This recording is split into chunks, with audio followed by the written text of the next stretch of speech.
student experiences. So tonight we'll have Dr. Paxton and Dr. Kazilla doing most of the sharing of information, but we want to move as quickly as possible into any discussion or questions.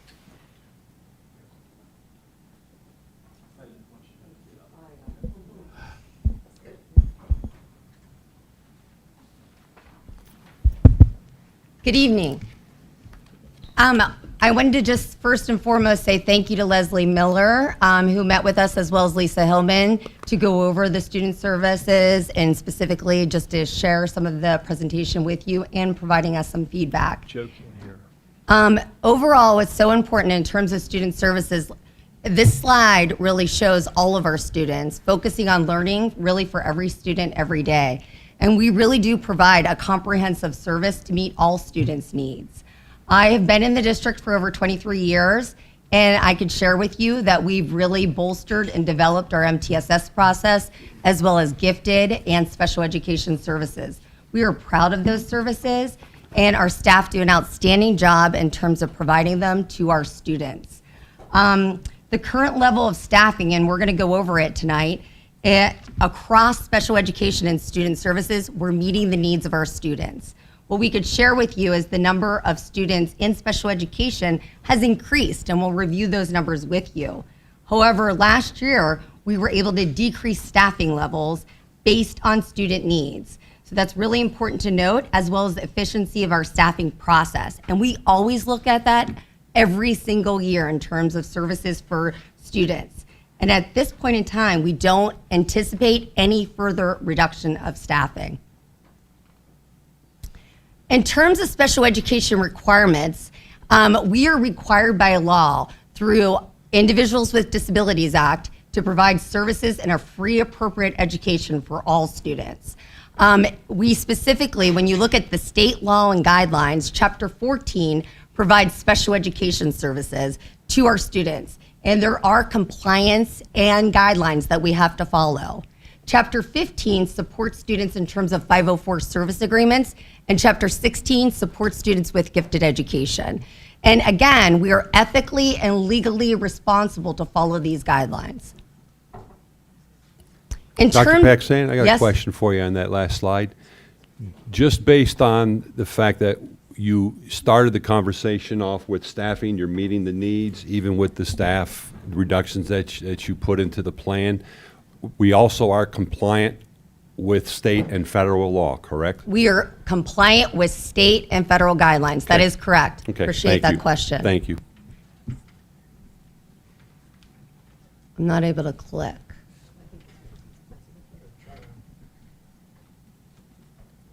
I think I messed you up. Oh, there No, go. you didn't. No, I know. we're checking. We're having some hearing difficulty, I think, for those who are calling in. So that's what they're trying to troubleshoot right now. For the purpose of this evening, we talk about curriculum, instruction, assessment, right? That sweet spot, time, alignment, and feedback, and focusing on those core standards. But for this evening, we are going to focus on Tier 2 and Tier 3 interventions in terms of a continuum of supports. So when looking at Tier 1, is that 80% the standard of supports right within that classroom setting. Tier 2 would be more intensive levels of support, which would be that 15%. And Tier 3 is more of that intensive level of support. So that would be 5%. And really, again, when you think about interventions in terms of math or reading interventions, we're focused at that Tier 2 or Tier 3. So we always want kids exposed to the core curriculum, but in addition to that, we want exposure. We want to close the gaps with their learning in terms of reading, math, and writing.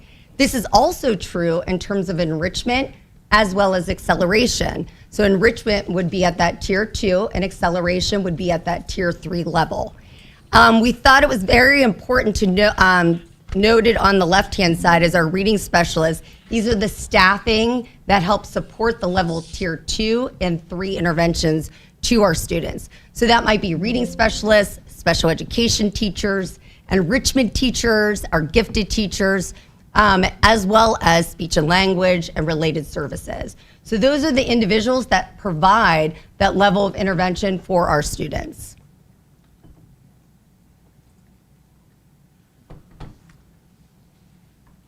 All right, I'm clicking. Okay, so the slide looks complex, and it is because it's not easy, right? In terms of least restrictive to most restrictive, we talk about a continuum of services to support students. So on the left-hand side shows a student being supported in regular education. As you go through the lines here in terms of the continuum, a student that might receive reading support would be right in the middle. So they would have exposure to the curriculum, but they would also have some of that intensive intervention, maybe at a tier 2 or a tier 3 level. And then further would be maybe a student that receives full-time support, a student that attends our autistic support classroom. In terms of levels of support, they might receive applied behavioral analysis. And then to the right would be, we also, not currently, but most restricted, would be instruction in the home. So a student that might have multiple disabilities and might have significant medical needs, we are legally obligated to provide those services to the student in the home setting based on their needs at that time. In terms of historical student services data, you can see, and we've talked about in the past, our student enrollment. Our student enrollment has stayed the same, but you can see our gifted numbers have increased, 504 numbers have increased, as well as special education and MTSS. Question being why? In terms of gifted, and that would be the question to ask, in terms of gifted services, we start the year, an example would be last year, we started the year at 466 students. And after our universal screener, which happens in October, we qualified 68 students for gifted services, just for you to have a general understanding. The same is true for special education. As we meet as MTSS teams, kids qualify throughout the school year. So we have this set identified number of students, but still those numbers may increase. And they may increase based on our referrals. We are obligated in terms of child find. So in terms of child find, it might be a parent request based on an outside evaluation, and they might ask us to look at it and do that evaluation. And remember, under compliance, we are legally obligated to complete that evaluation within 60 calendar days. And then if the student qualifies for services, we're also legally required to write an IEP for that student. So that's all that, in terms of timelines, we have to think about that, because legal requirement for a psychologist to complete the evaluation, and then legal requirement for our special education teacher to write that IEP. Very important to note. We did want you to reference our special ed numbers with speech, because we have seen an increase in terms of speech numbers, students qualifying for speech services over the years. So did want to reference that. We are working with the AIU in terms of making referrals to the MTSS process so we can provide services for all students. Dr. Pakistan, another question for you. Sure. So on one of your previous slides, you had that pyramid, and you had tier 1, tier 2, and tier 3. So the tier 2 on your historical student services data, that would encompass what is it? Just to be clear, sure. Is it the gifted? It would be right there. So tier 2 would fall under that MTSS referrals. So we might be servicing students through the MTSS process. Gotcha. So I would answer this way. Even a student who's been identified and is a part of the special education program, there's a significant range of students even in special education. So some of those students may be in the tier 1 general education classroom with certain supports for most of their day, but only move for more intensive supports at different times or for very specific reasons. All the way up to a student with more intensive needs might spend their entire day, let's say in an autistic support classroom, receiving significant, intense interventions, programs, and supports. So the answer varies depending literally on the student and their IEP.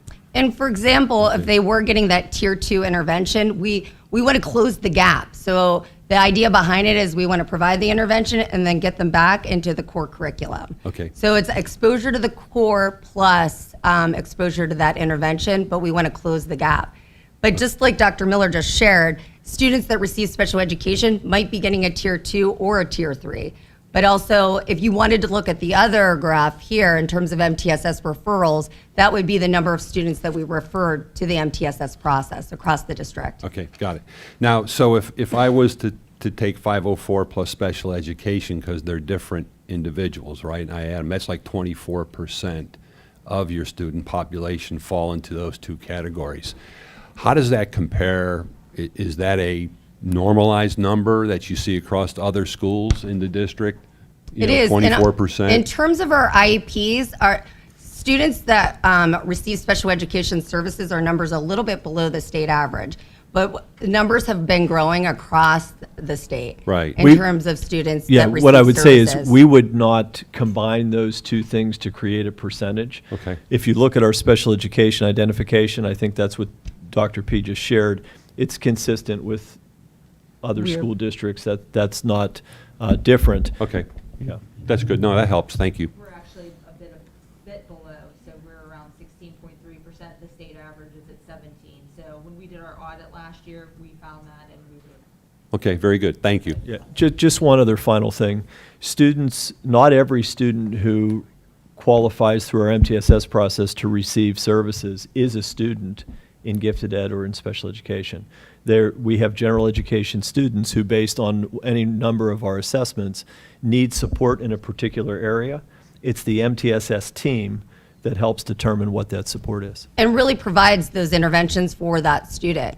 So it might be that that student is never referred for an evaluation because we're meeting the needs right there in terms of a tier 2 or maybe even a tier 3 intervention, which is a good thing. That's a positive thing. In terms of those MTSS numbers being higher, that's a positive thing for our district. The other thing that I wanted to mention too with 504 is those are accommodations that our teachers provide within the classroom setting. So there are accommodations where an IEP, a student is received with they're provided with interventions, and we're monitoring a goal as part of that IEP.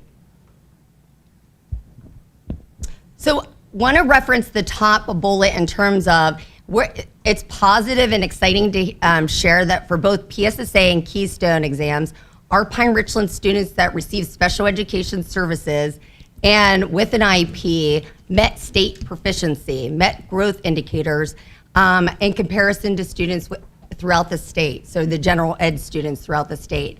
Want you to reference the following bullets specifically in terms of where we met the proficiency levels. I know there was a question in terms of gifted services. Did want you to reference, it was shared last year at our December meeting of academic achievement and growth report. Did want you to reference this link here, and the quintiles within page 96 goes over how our gifted students, highly achieving and gifted students made growth in those areas. I would encourage everyone to attend the December 4th meeting coming up, where we'll specifically go over our academic achievement and growth report. So that will be a specific thing that we will review. All right, I'm going to turn it over to Dr. Gazilla, who's going to review gifted and special education cost. All right, thank you for having me. Again, big thanks to Leslie and Lisa for meeting last week as well, and a shout out to our staff. So gifted and special education, our total cost, if you look at last year, again, special education is required, but not largely funded by federal or state government. So if you look at the pie chart to the right, you can see that the local funding made up the majority of what we spent, so $14.634 million, whereas the state and federal funding was about $3.658 million. We spent last year $18.293 million. That's our projected cost. Once the audit comes in, we can obviously finalize that number. Out of those costs, gifted is included, and it was about 6% of that total cost that you see up there. So it was $1.179 million. Again, some of the funding that we receive from federal, the revenue that we're looking at is the IDEA pass-through funds. We also have access medical billing funds that we receive. We bill for some of our services, so we receive about $350,000 there. And then the state funding makes up about $2 million. So question on that. So you've got your $18.3 million spend includes personnel, services, tuition, and transportation. How would you break that down by those categories? How much of it's personnel, how much of it's services? The majority is personnel, so it's that people. So and then is that like 80%? So, Or can you provide, if you don't have the answer right now, can you provide us that information? We'll certainly look at the answer and we'll provide it to Yeah, you. Mr. Jesuit can work on that while we're talking about other things. But again, the vast majority is salary, benefits, pension obligations. It would be, then we do contracted services for the AIU for occupational therapy, speech therapy, physical therapy, where that falls. So that's how we deliver those specialized services. Transportation costs are significant. We transport to a number of schools. When you count all the schools we transport to, it's upwards of 40, I think, or 35 to 40. Right. Not all of those are for special education, but many are. And then, again, the out-of-district placement tuition is significant. That has been a cost increase that is significant. It has So that's increased 5 to 15% in the last year. Yeah, so a smaller number of students, but pretty intense and significant costs associated. What's driving the increase in the tuition? What do they say? Increase in their costs for services, and similar, many of them also have personnel with increases in benefits, salary and pension as well. So if you look at people in terms of kind of the breakout, it's about 11 million for people. Our out-of-district tuition is around 3 million. Our AIU contracted services are about 1.5 million. I'm sorry, could you go over that again? That was good. Sure. So Thank the you. people aspect is around 11 million. Okay. Our tuition for out of districts is around 3 million. In terms of transportation, it is around 1.8 million.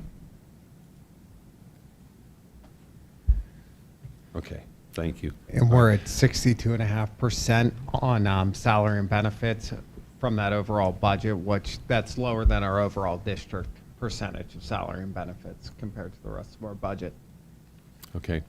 So on your federal and your state grants, how many grants are there that make up that? Or there's a dozen grants, or? No, it would be your IDEA pass-through funds, and it's not something you typically apply for. Your Act 16, which we're working through right Okay. now, where basically each student in special education we take a look at, and they're afforded a rating of a 1 to a 4, depending on the number of services they get, how much they would typically cost. That drives how much we get from those Gotcha, and pass-through then you funds. apply. So there's nothing really similar, like federal funds where we do Title I reading. There are 3 funding categories that we can apply for. It's not like that with special education. It's based off our students, their needs, and their services. Okay. So we would look at IDEA, access, and state special ed.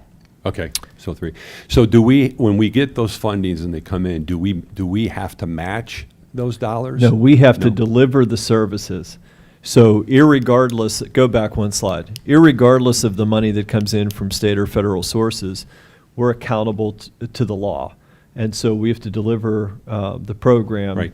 in the least restrictive environment. So that's for all children with disabilities. So whatever that is to deliver that service, that's what we're responsible for. Gotcha. And so whatever grants we get, we do not have to match. We're not required to match those grants. And technically, so IDEA, access, and state special ed aren't grants. So like that would Correct. be, so we receive those They're not funds, grants. but we don't have to No. match those funds. Okay. Okay, thank you. I think another question with respect to those monies, and again, much of our state and federal revenue is around special education. We anticipate, I would say, how much, Mr. Jeswick? Very minor, if any, increase year over year in the revenue that comes from those. Correct. Some title funds, we've even lost money over the years. And I would say that you're in that 1% level, between 1% and 2% tots with the state special ed funding and the access and IDEAI. So go ahead to the next slide. So I think for me to skip to something I have at the end and what I've shared with the board multiple times, 3.5% is the index that the board is allowed to increase millage. There is a special ed exception, and it's because of what we see like on this slide. The cost of delivering services increases far greater than any other supports that we receive anywhere. And so we have the ability to prepare a budget in advance to go through a slightly different timeline and possibly qualify for increasing our number from 3.5 to let's say 7 or 3.8. And that's why that exists within the Act 1 index process. because the cost for the Act 1 indexes are going up, and so that's one way to attack. The costs for special education are Right. going up and Yeah. allows you to have exceptions beyond what the Act 1 index baseline is set at. Okay.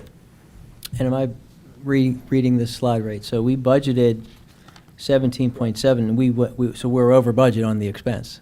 That's correct. So there were several things that kind of tied into that. So again, it goes back to the people, that human aspect, with salaries, benefits, healthcare. Additionally, transportation.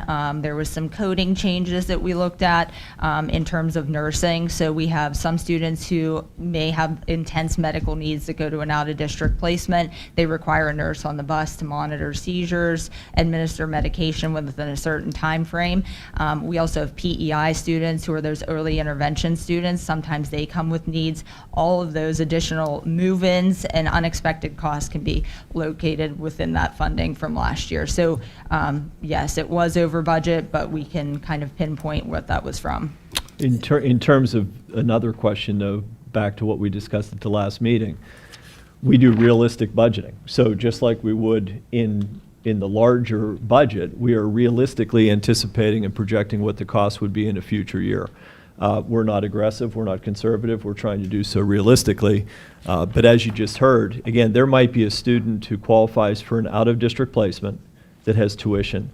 They may require paraprofessional support, which is a part of that cost. They may also require nursing services.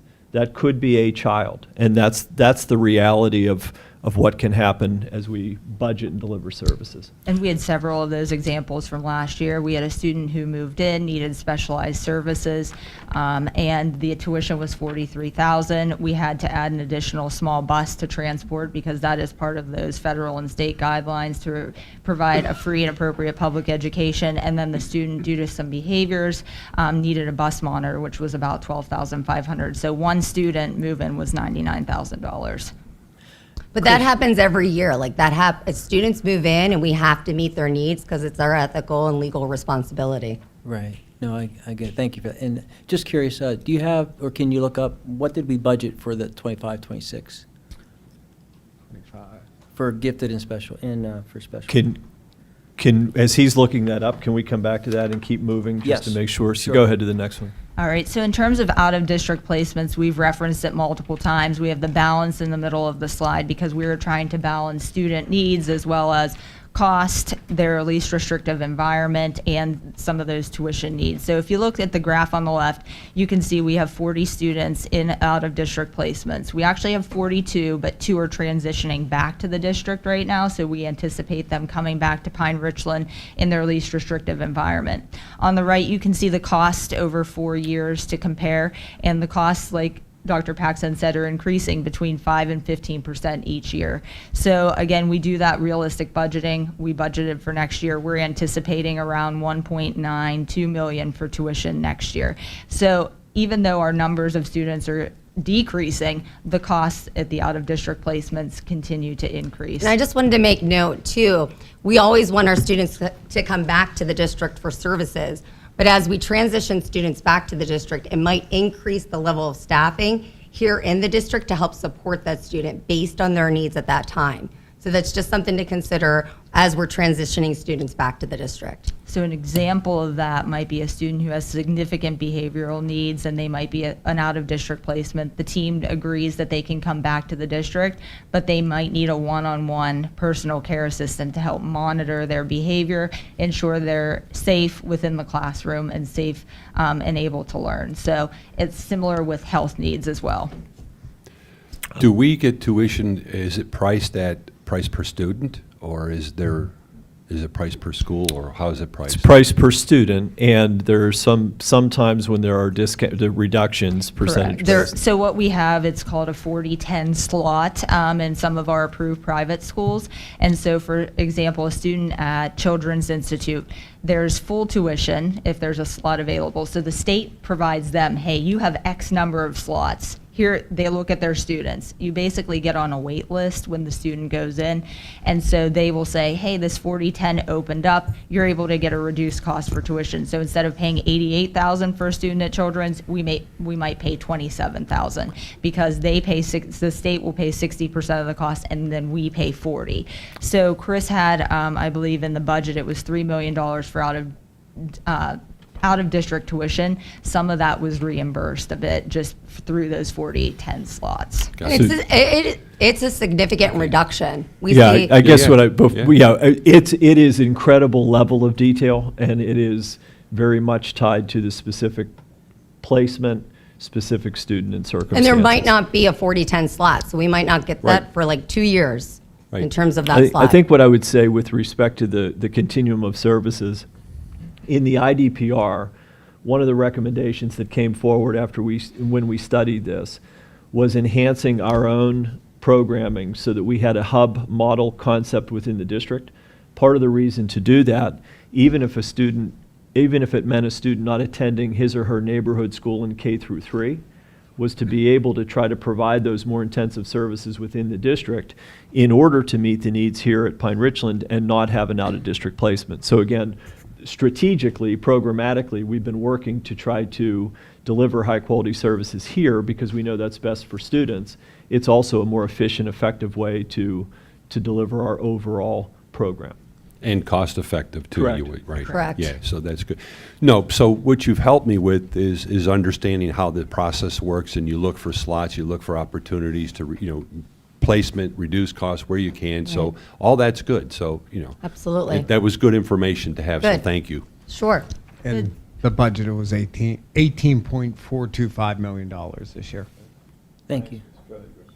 So in terms of efficiency and transparency, we wanted to talk about our structure specifically in special education last year to this year. So we compared the two. So as you recall, last year there was a retirement at the high school, so we were able to forego replacing that position. So instead of having 39 special education teachers district-wide, this year we have 38.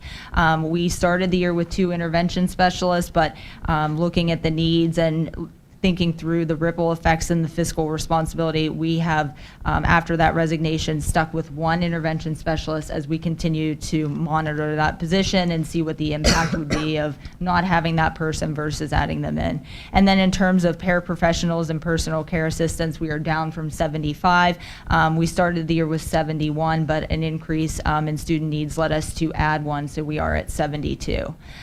In terms of, where we are, we have about 796 special education students, which is the highest number that we've had. However, we've been able to decrease staff through our detailed staffing process, collecting data, and meeting the needs of students. At this point, though, we cannot anticipate any further reductions. We are at the level of efficiency maximization. We are not able to cut or decrease. And back to Mr. Morissette, your question, we are ethically meeting and the compliance of IEPs in terms of student needs at this point in time. Good. In terms of pupil services and student services, we talk about the umbrella of supportive measures for our students. We currently have 13 school counselors across the district. Shared that we have 5 at the high school, 2 at the middle school. At Eden Hall, we have 3, and then there is 1 counselor at each of our elementary schools, K to 3. We have our district social worker, Carolyn Welshans. She is primarily at the secondary level. Myself, Director of Student Services, Mara Paxan, and then Dr. Gazilla, Assistant Director of Student Services and Special Ed. In addition to that, we have 3 district school psychologists. So we have Dr. Kaparakis that serves K to 6. Dr. Kimmel that also serves K to 6. And when you look at the evaluations that we do across the district, our majority of evals happen at our K to 6 level. We do a lot of reevaluations at the secondary level. And then Dr. Ramirez services 7 through 12 at the secondary level. So those are our 3 full-time school psychologists. We do have 1 independent contract psychologist, Chris Orrs, that primarily focuses on supporting our gifted students and the evaluation process. We did have 2 other contract psychologists approved just based on overflow if needed. Again, because we're required to complete evaluations within that 60 calendar day based on compliance. In addition to that, we wanted to include, just to share with you through our student assistance process, we work with the Human Service Organization Administration, which they do referrals through our SAP process. And then we also have our third-party contract with Glade Run Lutheran Services. And that is our school-based mental health services. Again, taking away barriers to receiving mental health supports. They service students and families based on parent permission right here in the district. And we have 3 of them currently across the district, K through 12. And the last thing we wanted to share too was in terms of third-party options. When students need extra supports and through our student assistance, we might refer them to the partial program, or we might refer them to the intensive outpatient partial. When we do make that referral, or as part of it, we do pay the educational component of it. That's also if a student would go to the hospital and was hospitalized, we also pay that component. If a student is hospitalized, we pay the educational component, just for awareness. So the third-party options are optional and when you need them, and then you probably budget some dollars in there in case, based upon history and what you've seen. Okay. All right. In terms of Mrs. Miller, was that good in terms of that slide, based on what we talked about? Did it Okay. approach everything? Excellent. Good.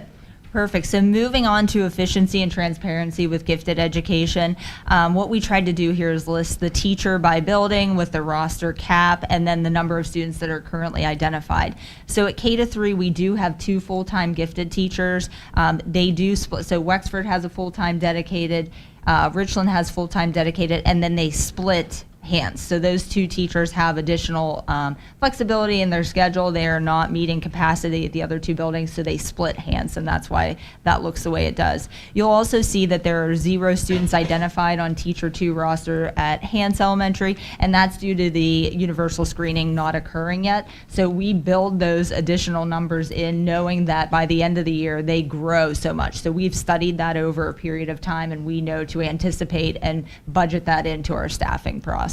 Going back to just last year alone, 466 students received gifted services, 68 qualified after we did our universal screener. And those universal screeners are happening this week, right now. Correct. October 6th. So if we could just pause a second there. So at the K-3 level, 2 teachers cover all 3 buildings and ensuring we stay within compliance. We travel those teachers to make maximum use of those teachers in supporting students. And at the same time, based on trends over time, we leave capacity so that the universal screeners, as we identify students, which is our responsibility, child find, we have the ability to support them without creating all sorts of other issues.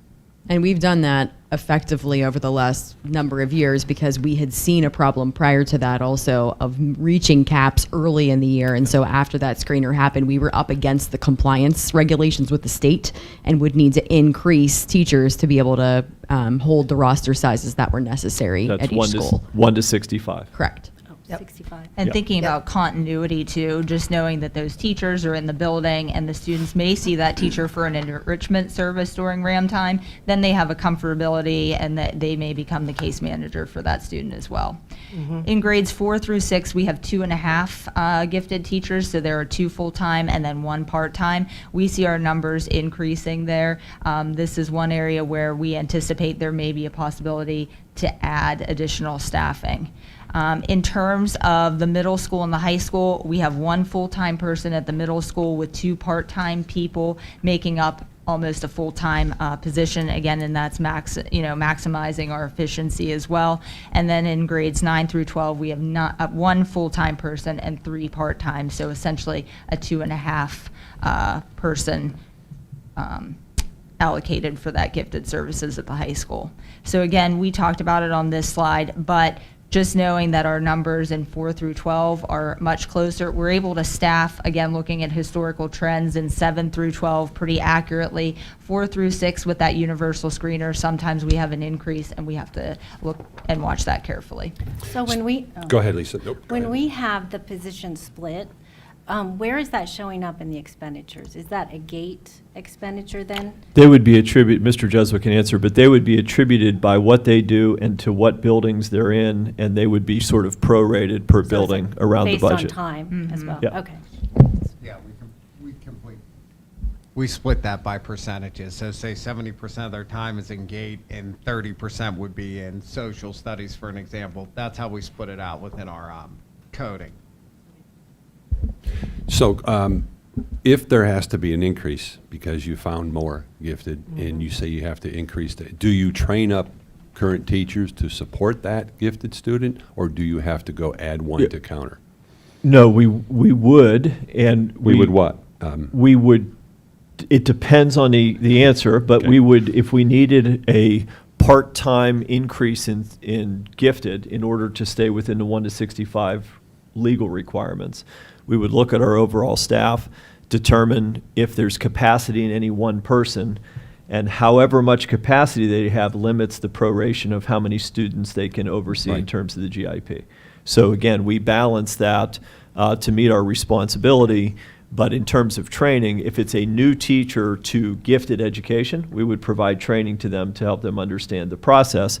How we deliver the services could vary in terms of who's delivering it. It's just the case manager that is critical for the Correct. accounting of legal compliance.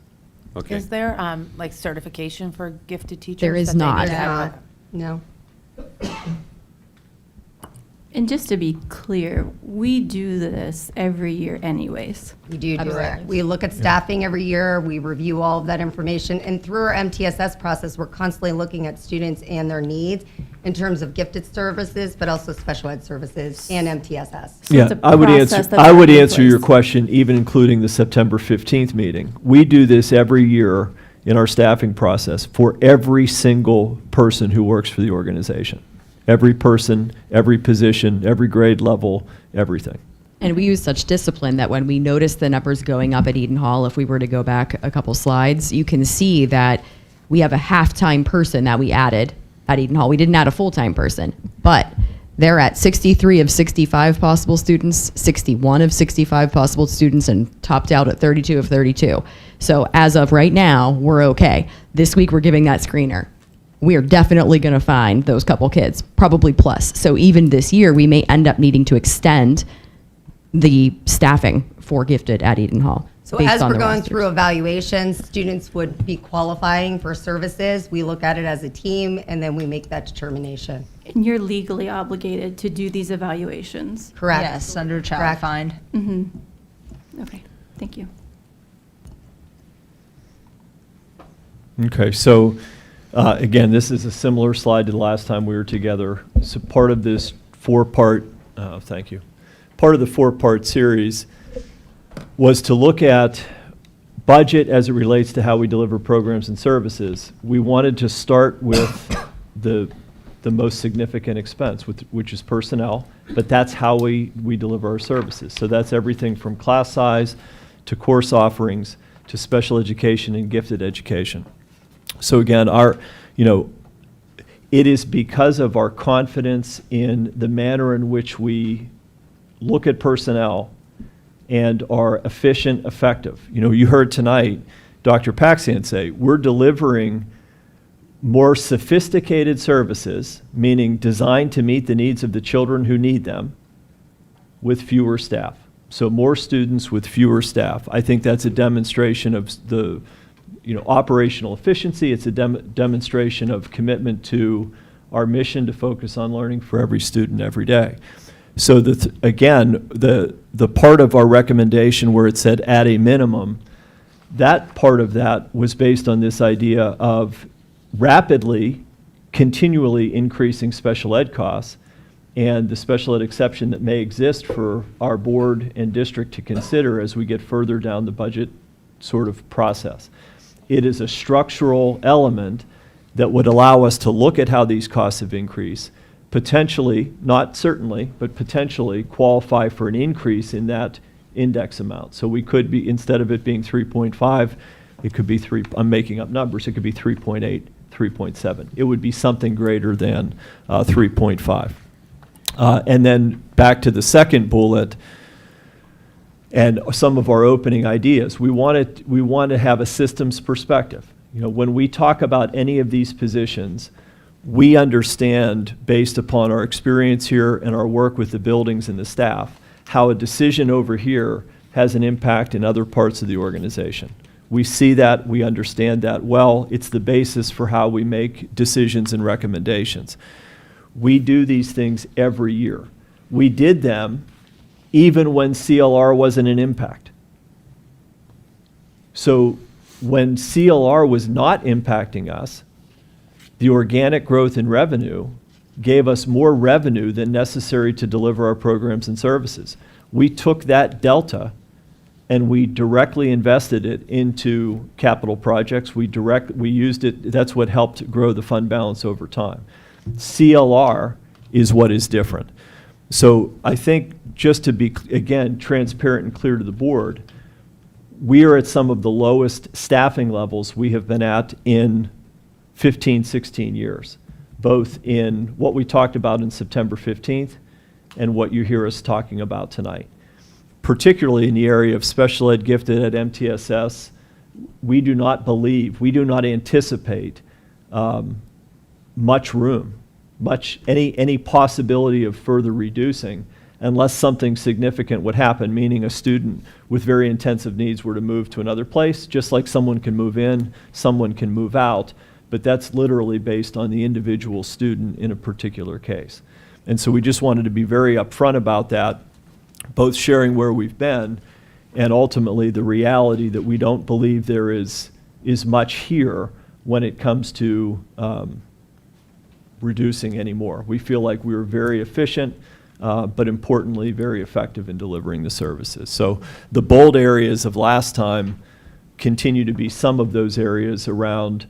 We will want to look at every single resignation or retirement to evaluate whether or not that's a position that needs to be replaced. We should do that with every single position that exists as it becomes available, but the ripple effect of a decision not to replace will be felt, and that's something that we have to talk about together and think about.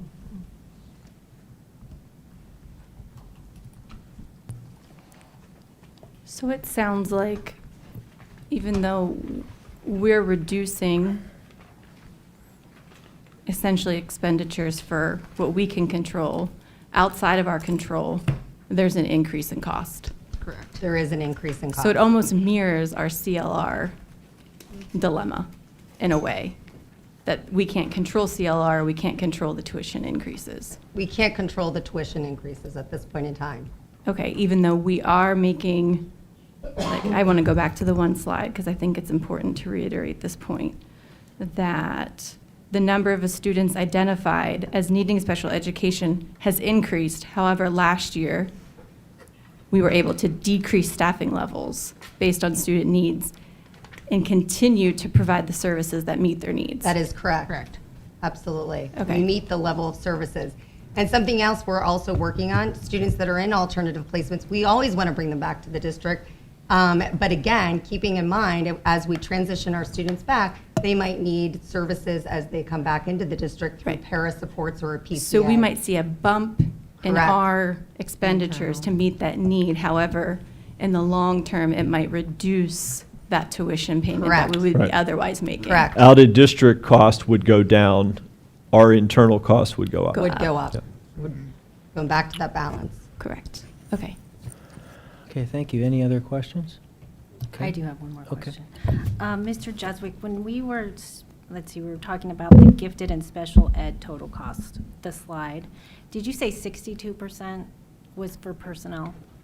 Is that right? Excuse me, personnel, benefits, taxes, Okay, everything and that's for personnel both. related. If I wanted to look just at gifted, do you know what that is for personnel? And just so I'm clear, you're talking about Pine-Richland employees not contracted through the AIU for Correct. OT-PT speech. Spot on. Okay. Salary and benefits gifted is out of that 18.3, $1.15 million. 1.16 if you round up. Okay, thank you. So it's most of that It's cost most you of it. see there, Right. yeah. Okay.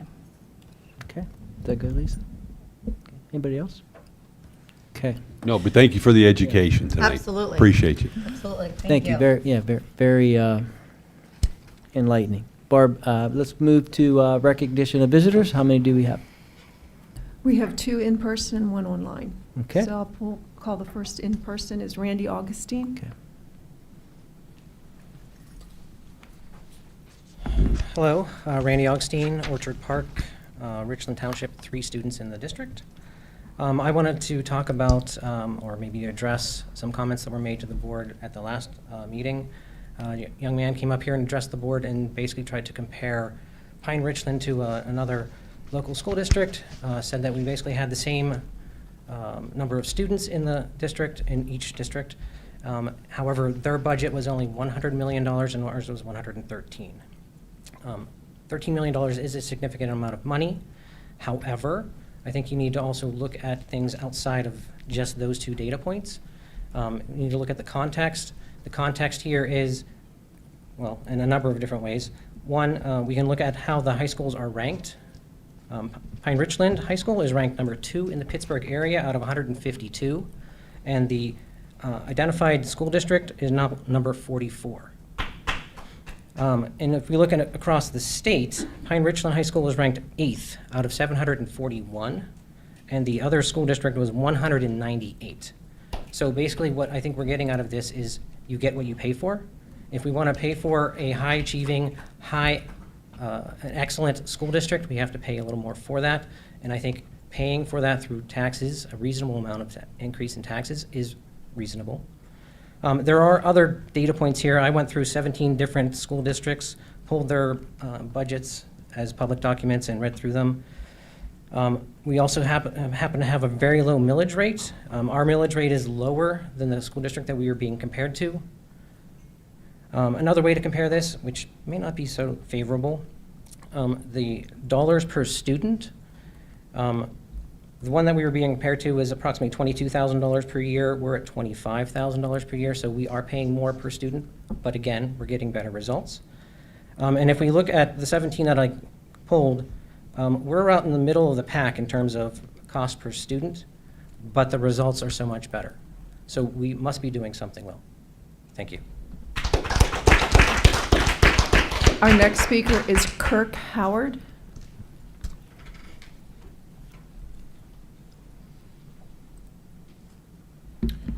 Kirk Howard, Richland Township, 2 students in the district. As the parent of a special needs student in the 5th grade, I would like to express my concern regarding any possible spending cuts to education programs for him and other students with special needs. Cutting funding for special education has been shown to increase disparities in educational quality and access for students with disabilities. It's been expressed during today's meeting that no further cuts would be considered reasonable to meet our students' needs. Just recognizing the great work of Pine-Richland School District staff, paraprofessionals are critical for many students, as I've expressed during a previous meeting. They allow for educational success with inclusion, which is paramount to me as a special needs parent. No doubt without the paraprofessionals my son has had, especially the one he had between kindergarten and 3rd grade, he would be nowhere near where he is now academically. And his special education teachers, such as his current one in Eden Hall, have just been amazing. And I'm sure it's why you just saw a bullet point where our special needs students are testing above what you see in a lot of other districts. Briefly pivoting the finances from what I've seen on the slides that we were just looking at, it feels like that the small increase that was sought by the administration but jettisoned by the current board has led to the need for a much larger increase in the next budget. It seems clear this will just keep getting worse the more any action to increase funding is delayed. I'm hoping our community sees fit to bring a fresh perspective to our school board, which I feel will bring a heightened level of support for students of all needs and abilities. And I can't wait to vote for Randy Augustine in Region 3, where my family resides. Thank you. Mr. Stobener, if you can get our online caller, Marcy Fisher.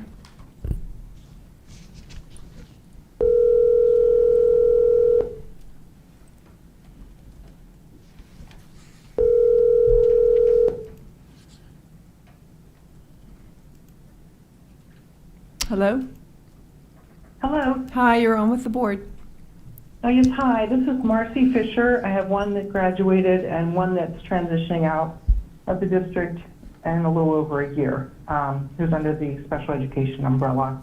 I listened to the meeting, the 6 o'clock meeting, and I just wanted to thank Dr. Miller, Dr. Paxson, Dr. Kazilla, for your wonderful representation of what happens behind the scenes of special education, as well as the staff, the special education staff of the district.